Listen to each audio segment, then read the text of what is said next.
మీరు ఈ ఈజ్మెంట్స్ యాక్ట్ అర్థం చేసుకోవాలంటే రెండు రకాలైన రైట్స్ కానీ ఓనర్షిప్స్ కానీ మనం తెలుసుకోవాలి. ఒకటేమో వచ్చేసి డామినెంట్ హెరిటేజ్ అని అంటారు. ఉమ్. డామినెంట్ హెరిటేజ్ అంటే ప్లాట్ నంబర్ 2 ఓనర్ ఉంటాడు కదా, వాడి రైట్స్ ని డామినెంట్ హెరిటేజ్ అని పిలుస్తాం. ప్లాట్ నంబర్ 1 ఏ ల్యాండ్ త్రూ అయితే మనం వెళ్తామో వాడికి ఉన్న right servient heritage. As an occupier of his own land ఈ సర్వింగ్ అస్ అ ల్యాండ్.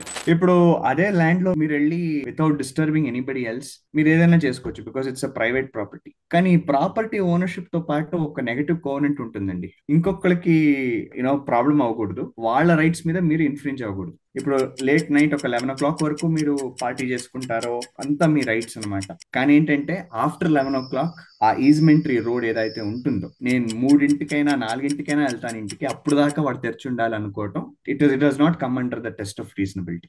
దాన్ని నేను గేట్ పెట్టుకోవచ్చా? పెట్టుకోవచ్చు, ఖచ్చితంగా పెట్టుకోవచ్చు. ఓకే, మళ్ళీ అక్కడ కూడా ఇంకొక ఇష్యూ వస్తూ ఉంటది కదా, అంటే వస్తా ఉంటుంది. మధ్యలో. కాబట్టి కొంతమంది ఏం చేస్తారు, దీన్ని ఒక కాంట్రాక్ట్ గా మనము పెట్టుకుందాము. అది హెవీ మెషినరీ ఇండస్ట్రీ అనుకోండి. So if I have 2 shifts of employees అనమాట, ఎవరైతే మీ పొలం నుంచి నా ప్లాట్ కి వెళ్ళి నా ప్లాట్ లో ఉన్న ఫ్యాక్టరీలో పనిచేస్తున్నారు అనుకోండి, వాళ్ళకి నేను యాక్సెస్ ఇవ్వాలనుకుంటే నేను అడగొచ్చు అనమాట. నేను మీకు మంత్లీ బేసిస్ లో రెంట్ పే చేసి నేనే సెక్యూరిటీ ఉంచుకుంటాను, నేను మెయింటైన్ చేస్తాను. ఈజ్మెంటరీ రైట్స్ లో you can get in to a contract అసలు.